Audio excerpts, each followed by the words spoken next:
The air is warm, warmer than you expected. Not the scorched, desert heat of midday, but the kind that settles softly in the hours just before dawn. It wraps around you like a thick linen shawl. Off in the distance, faint splashes of orange light ripple against a narrow slice of the Nile, and somewhere nearby, a frog croaks once before thinking better of it. You're in ancient Thebes. You don't know how you got here, and that's fine. You're wearing sandals, the stiff kind made from woven papyrus, and your robe is made of linen so thin it rustles like rice paper every time you move.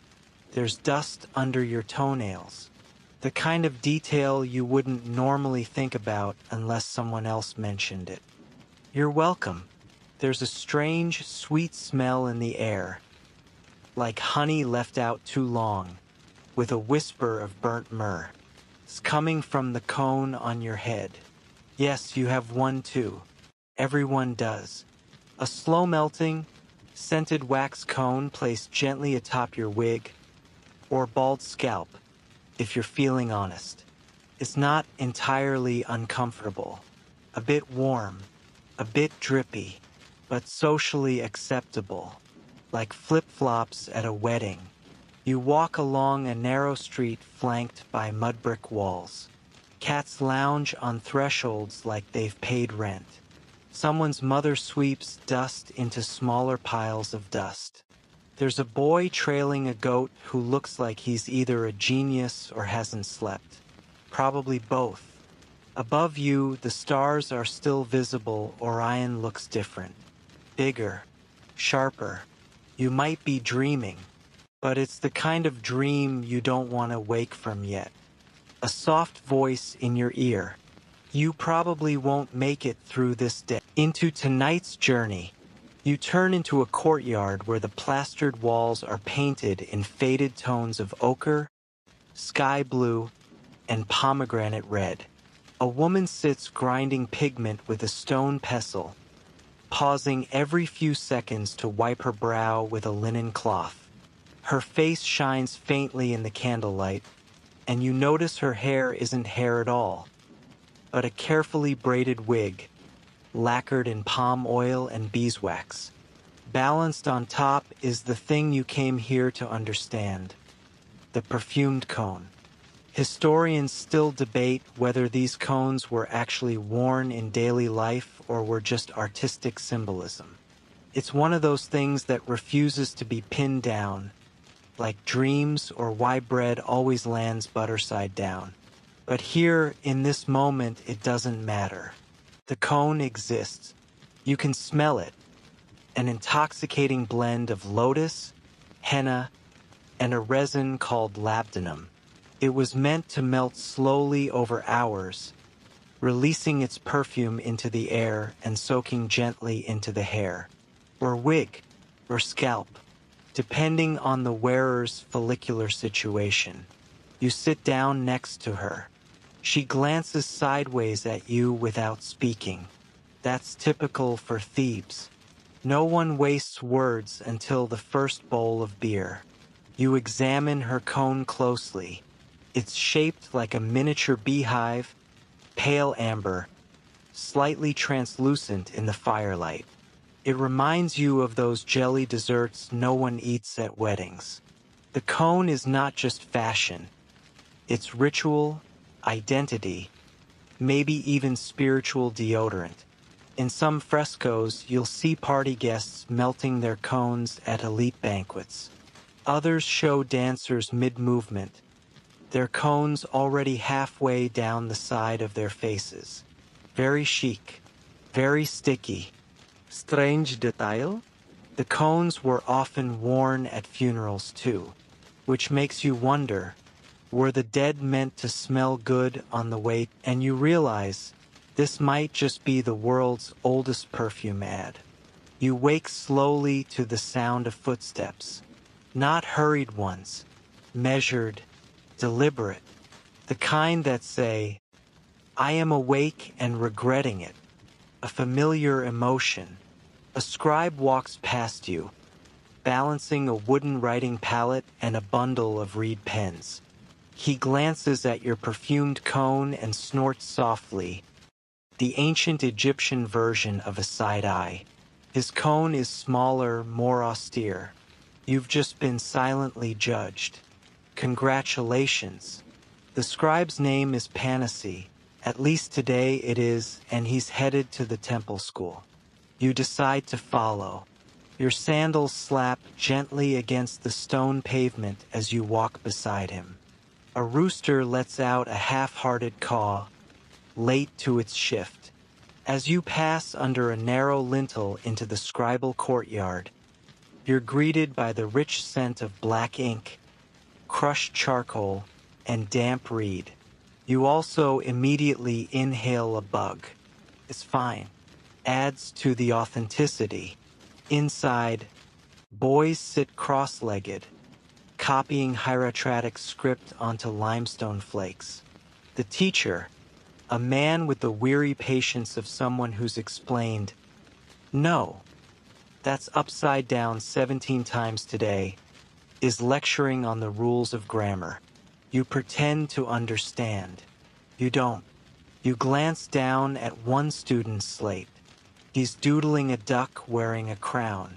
Some things never change. Interesting fact: in this era, literacy is power.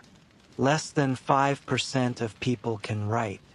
Being a scribe means you're basically a bureaucratic rock star. Your cone might still be small, but your status isn't. And there's your weird cultural tidbit for today. Egyptian scribes used different colored inks. Red for headings and corrections, black for body text. Essentially, they invented the highlighter pen. You look up and realize the scribe next to you, hippos. You pause at the sight of a mural painted on a villa wall.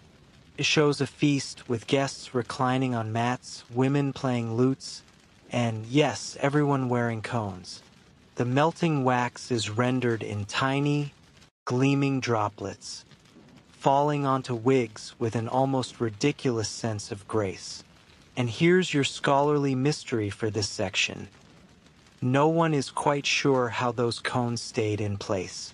Pins? Paste? Divine will? It's one of history's stickier questions. You keep walking. Around the corner, a temple guard stands under an archway, leaning on a spear. His face is sun-worn, his eyes half-lidded from too many early shifts. He nods at your cone, then adjusts his own. His is thicker, he's going for longevity. You ask him, without words, how long these things are supposed to last. He shrugs. You both know the answer is, until dinner. And speaking of dinner, you hear the clatter of pottery from a nearby courtyard, where women are rolling dough, sprinkling coriander seeds, and laughing at something you missed. A cat stares at you from a ledge, judging you for not offering fish. You apologize silently. As you rest under a fig tree, shaded from the rising sun, you start to wonder, will future civilizations look back on these cones and think we were strange? Then again, we wear scented sprays, hair gel, and edible glitter. So, probably not that strange after all. The cone drips softly onto your shoulder. The scent of lotus clings gently to the air. You close your eyes again, and time blurs. Just a little more. A soft breeze stirs the palm fronds above, making them rustle like parchment in the hands of an impatient priest. The air smells faintly of mud, warm bread, and the ever-present perfume melting slowly from the cone on your head. You've stopped noticing the distance, music, maybe. You follow. As you walk, you pass through a small neighborhood filled with houses made of sun-dried brick. The doors are painted blue to keep away evil spirits. A girl waves at you from a rooftop where she's laying out herbs to dry: chamomile, mint, maybe something more magical. She's humming a song you don't recognize but somehow know. You hum along. She grins. You reach the edge of the street, and it opens into a garden. A lush, symmetrical space designed not just for beauty, but for balance. Pools filled with lotus flowers, rows of sycamore trees planted like verses in a sacred poem. Birds chatter in bursts, and insects buzz lazily in the reeds. This is the garden of a wealthy official, one who likely paid a sculptor 2 weeks' wages just to carve his nose properly in limestone. Everything smells of life and wealth, and, unsurprisingly, perfume. You sit by a reflecting pool where fish with shimmering silver bellies twist beneath the surface. A servant passes you a cup of pomegranate wine. Tastes like sunsets and forgotten things. At the edge of the garden, musicians begin to play, lutes, hand drums, and a woman's voice like river water over stones. Dancers twirl, their skirts flaring out in clouds of white linen, their heads graced with cones that are already softening in the sun. You think, briefly, how strange it is that no one has slipped on a melted wax puddle yet. But that's Thebes for you, graceful even in hazards. As you watch, an older woman leans toward you and murmurs. The scent guides the soul upward, like smoke rising to the gods. She doesn't explain further. She doesn't need to. You lean back, watching the wax run down her braids in thin, syrupy lines. The fragrance lingers, sweet and warm and oddly comforting. People forget, the smell remembers. The sun is higher now, and the perfume cone has nearly disappeared, transformed from a solid into memory. You feel a faint coolness on your scalp where it once sat, and you can't decide if you miss it. You wander through the garden until you find a small shrine, hidden behind a curtain of reeds. Inside, incense curls in lazy loops toward the open sky. A priestess stands barefoot, hands outstretched, her cone barely a sliver now.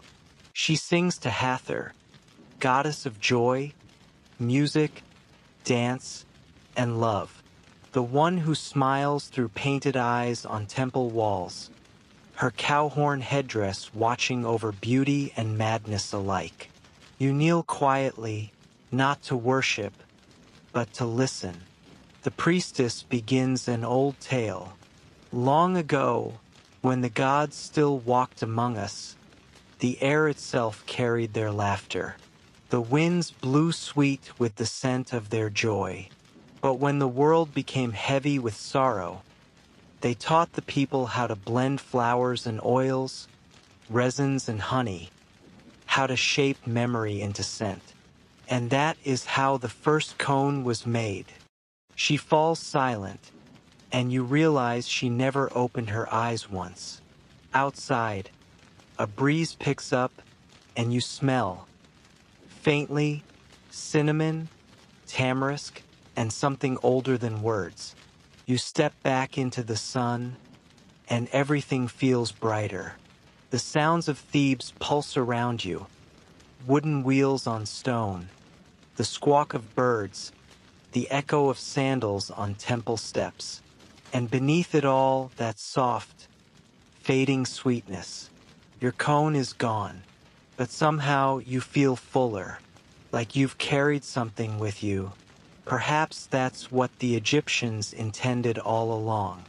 You glance once more at the people walking by, a young couple, their cones dripping like candle wax, a merchant reapplying oil to a new one, a child with a tiny cone made of edge. You follow a narrow street back into the heart of the city. The stone beneath your feet is warm and smooth, worn down by 1,000 years of footfalls. Priests, merchants, mothers, dreamers. And now you Remember the street you walked earlier, the one with the blue-painted doors and drying herbs? It's back, but this time, it hums with quiet activity. A woman tends to her doves. A boy draws symbols in the dust with a reed stalk. And from an open window, the smell of freshly baked barley bread lingers just long enough to make your stomach remember it exists.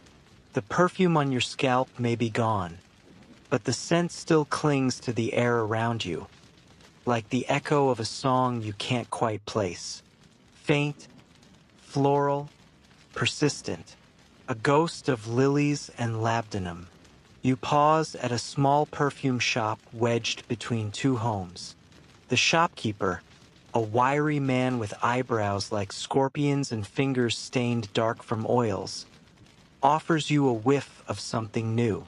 This one's based on Queen Ty's favorite blend, he says, holding out a cone wrapped in papyrus.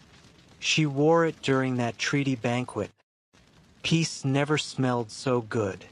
Historians, for what it's worth, still debate if Queen Ty really endorsed this particular scent. But the story sells cones, and cones keep stories alive. The shop walls are lined with little clay jars. Some are shaped like fish, others like date palms. You try a small cone made with frankincense and blue lotus. The smell makes your eyes feel heavier, like twilight is settling directly into your bones. Before you leave, the shopkeeper leans in and whispers, "Put it on before sleep. Sometimes it brings dreams the gods can walk into." You nod slowly, unsure whether he's joking. He isn't smiling. Outside, the streets are glowing about arriving. You're thinking about naps, but you keep walking, just a bit farther. By the time you reach the outer walls of the temple complex, the sky is cooling into lavender, and the heat has finally surrendered. Palm trees rustle in slow applause. A donkey snorts in the distance, unimpressed with civilization. The temple looms large, its pylons carved with epic scenes of gods slaying chaos and kings slaying boredom. But tucked along its outer court, behind a low sandstone wall, you find what you came for, the workers preparing for a festival. You didn't mean to stumble upon a party, but here it is, simple, quiet, and deeply fragrant. Tables are being laid with dates, chickpeas, and honey cakes shaped like scarabs. Children chase each other between papyrus pillars, leaving giggles and footprints in the dust. Everyone wears a cone. Everyone. A man passes by with two goats in tow. Even they are decorated with garlands of myrrh and cones tied like hats. One of them sneezes dramatically and looks ashamed. You sit beneath a tree, watching a group of women mix new perfume pastes in large ceramic bowls. Their sleeves are rolled, their laughter constant. The ingredients: crushed petals, powdered resins, a few secret ingredients, likely squirreled away in wooden boxes and passed down through generations. One of them looks up and asks you, plainly, "What memory do you want to keep?" The question feels heavier than the air. You think for a moment, then another, and you realize maybe the cone wasn't just about smelling pleasant. Maybe it was a ritual of remembering, of choosing which moment to carry into dreams. Something small, you answer. Something quiet. She nods, hands you a newly formed cone, still soft and warm from the sun. Sandalwood, the sky grows darker, deeper, softer. The first star appears, like a god's eyelash flickering open, and everything smells like sleep. The sound of the harp floats through the evening air like a memory just out of reach. The strings are plucked slowly, patiently, almost like the musician knows that some people are only half listening, already drifting. You lean back against the tree trunk, the cone of sandalwood and orange blossom resting gently in your palm. It's warm, as if it has stored sunlight. People begin lighting oil lamps now, one by one, their tiny flames flickering inside clay bowls. The city doesn't go dark all at once. It fades gently, like parchment left in the sun. You walk slowly through the temple courtyard. Statues of falcon-headed gods and lion-bodied goddesses watch over you with unreadable expressions. Their stone features eroded just enough to make you wonder what stories they used to tell. You pass a massive lotus-shaped column and brush your fingers against its base. It's cold and chalky and smells faintly of crushed incense. A priest appears from behind a doorway, his linen robes fluttering slightly in the evening breeze. He carries a tray of cones, not for the living, but for the dead. For the tombs, he explains, offering you a respectful nod. Even in the afterlife, nobody wants to smell like turnips. Historians are still unclear whether cones were used in burial rituals or only in festivals. The evidence, like all good mysteries, is scented with contradictions. You follow the priest as he places one cone beside a row of carved offering tables. Each table bears the name of someone long gone, though still surrounded by fruits, bread, and jars of beer. It's strangely touching. This effort to make sure the dead take a deep breath, and the air, rich with myrrh and night jasmine, seems to hold you up. You find yourself drawn now toward the edges of the city, the kind of neighborhood where walls lean like old men and doors creak like tired shoes. It's quieter here, darker too, lit only by the occasional lantern or moonlit puddle. The smell of perfume gives way to something more intimate. Wet earth, bruised herbs, old wood soaked in centuries. A young boy stands at the corner of a small home, painting a mural. It's a scene of the Nile, with boats and fish and enormous lotus blossoms as tall as giraffes. The proportions are all wrong, but the joy is perfect. He dips his brush into a small jar beside him, and the scent wafts toward you. It's not paint, it's perfume. He's mixing it into his pigments. So it'll smell like the story, he says, as if this is entirely normal. Turns out it was.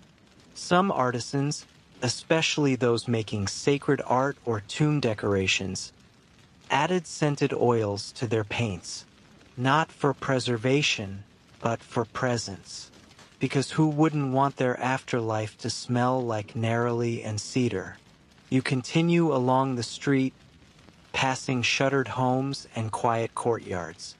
A woman waters her rooftop garden, sending down a light trickle of water that hits the ground like tiny cymbals.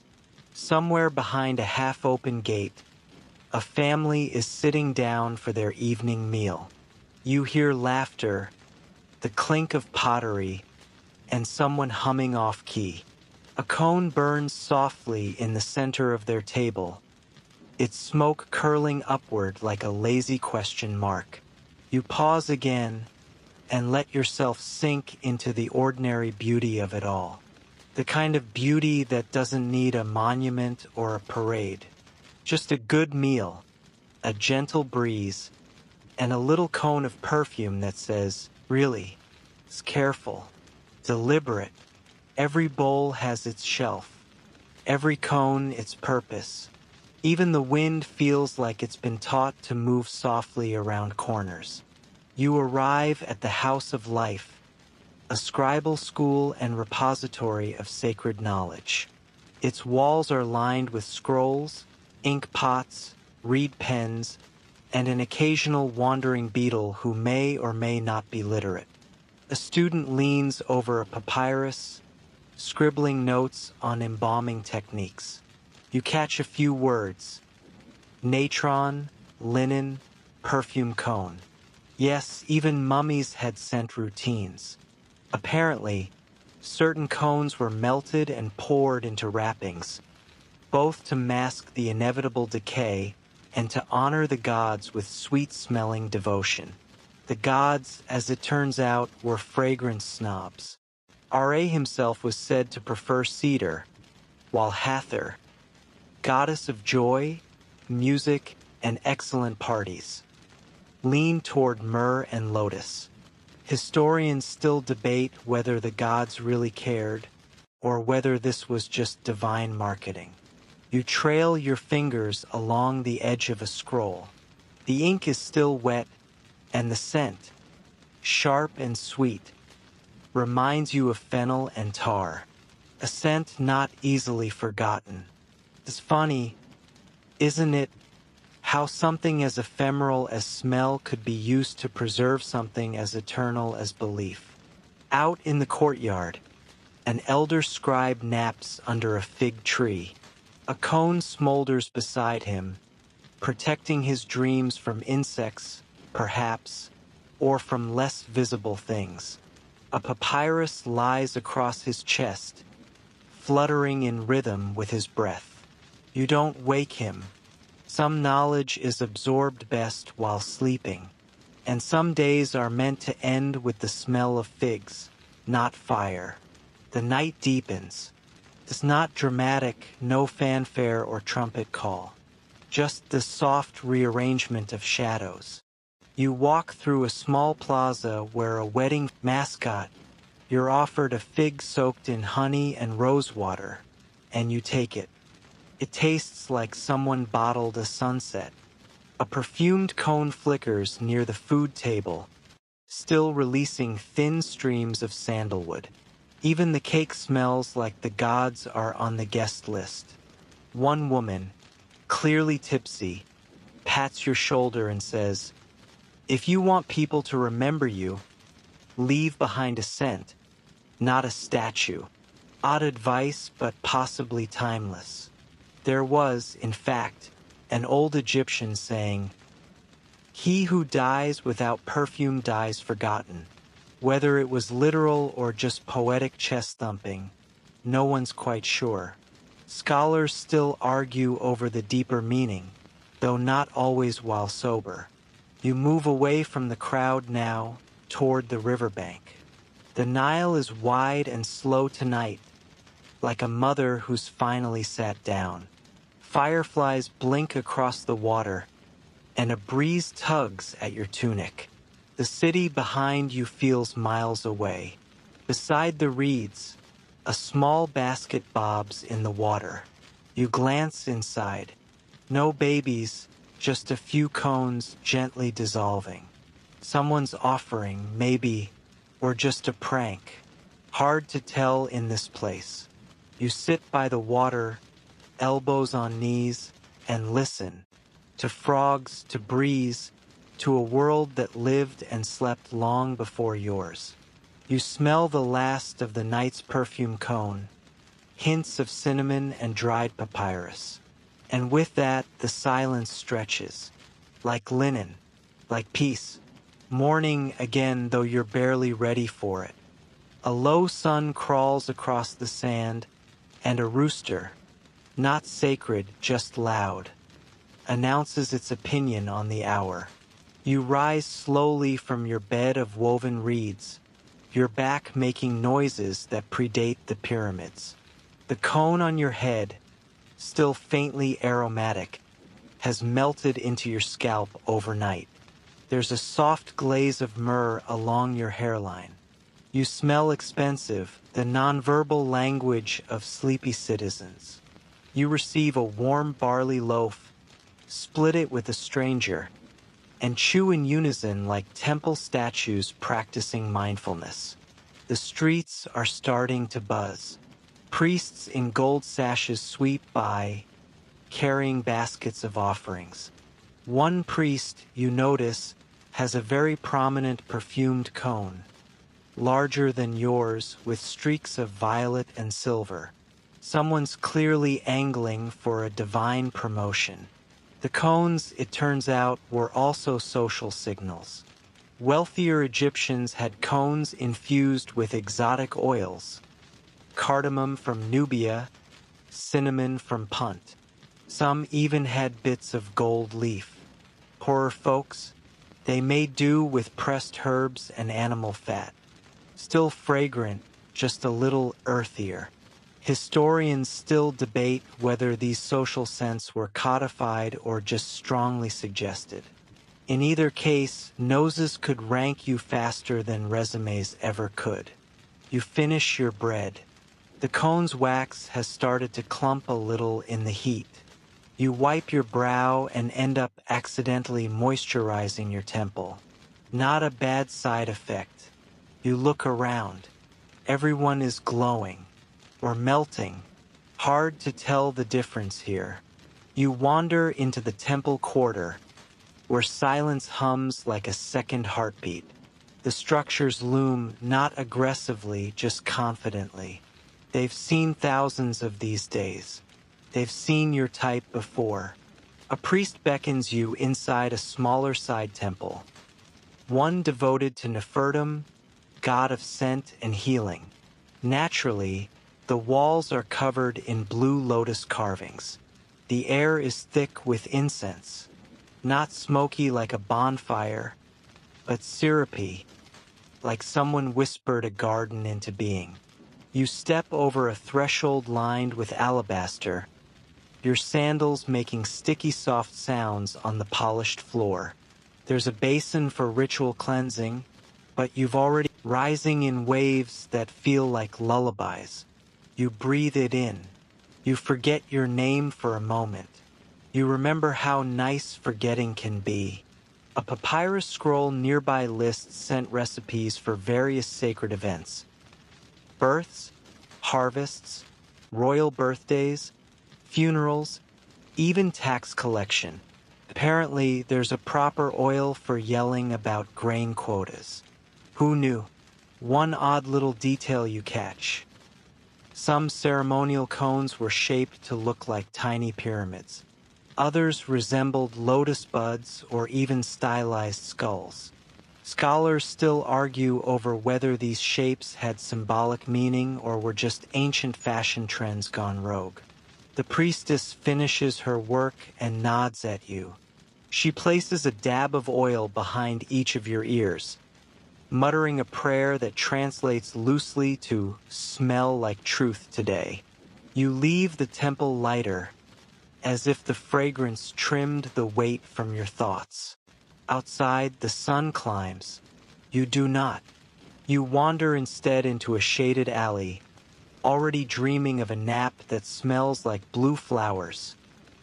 You drift along the alley in a haze of heat and scent, the air carrying traces of cumin, sweat, and sandalwood. In a sunlit courtyard up ahead, a group of dancers is rehearsing for a festival, barefoot, perfumed, and entirely unbothered by the weight of history on their shoulders. You sit under a fig tree, not out of reverence, but because its shade feels like mercy. A musician plucks at a harp nearby, playing the kind of music that makes your eyes droop involuntarily. The cone on your head, now mostly liquid, seems to approve. One of the dancers walks past and nods. She smells of cinnamon and roses. Not the natural kind. This is a sculpted scent, one that took hours and a steady hand. The perfumed cone she wears is intricately layered, like a fragrant wedding cake. Wearing cones, but some temples handed them out like welcome drinks. Take off your sandals and put on some aroma, they might have said, if sarcasm were sanctioned in hieroglyphs. A lesser-known tidbit: in certain elite households, there were servants whose job was literally to apply and monitor the perfume cones of their masters. The ancient Egyptian version of a personal stylist, but smellier and probably more stressed. Historians still debate whether dancers had special scents assigned to their roles, like cinnamon for joy, myrrh for sorrow, lotus for seduction. It's hard to say. No ancient playlist survived to tell us which perfume matched which beat. You don't dance, but you do sway slightly. The shade, the harp, the melting wax on your head. It's all conspiring to make you drowsy. You do not resist. When you finally stand, it's almost evening. The sky is honey-colored, and the Nile glimmers like it knows a secret. You walk slowly now, syrup-legged, down a familiar path that leads toward home. On the way, you pass a woman selling clay figurines. One is shaped like a person wearing a tall cone, arms raised like they just won at life or finally found the right oil blend. You almost buy it, but your coin pouch is empty. Perfume is expensive, and your dreams cost just enough. You keep walking. A breeze carries the smell of garlic and coriander from someone's dinner. It mingles with the last traces of your cone. Still sweet, now faintly musky. It's like a memory trying not to be forgotten. You pass the street from earlier, the one with the overly ambitious street poet and the donkey with judgmental eyes. The donkey's still there, still unimpressed. Back home, your neighbor greets you with a grunt. You grunt back. He's also wearing a cone, and unbothered. The Egyptians used to believe the stars were souls sailing through the sky in boats made of fire. Tonight, they look more like holes poked in a dark ceiling. Inside, the oil lamp flickers. You sit on your mat and close your eyes. One more weird tidbit drifts into your thoughts. Some tomb paintings depict servants placing cones on their masters in the afterlife, as if heaven, too, had a dress code of fragrance. Historians argue about whether that was symbolic or aspirational. You decide not to worry. You sleep, softly scented and slowly sinking into dreams older than pyramids. You dream you're on a boat, drifting down the Nile. The river is ink-dark and shimmering with reflected stars. You wear no sandals, no head cone, just linen so light it moves when you breathe. The night air smells faintly of blue lotus and warm reeds. Somewhere, a frog croaks like an amateur percussionist. The boat rocks gently, cradling you like a lullaby with oars. You pass under bridges that haven't been built yet, past temples that will one day be ruins, and cities that haven't heard their names whispered into clay. You are floating through time as much as water. A perfumed cone sits in the boat beside you, unused. This wax is untouched, its scent still asleep. This one is special, made with a resin only found deep in the desert, used in sacred rituals for gods you can't name.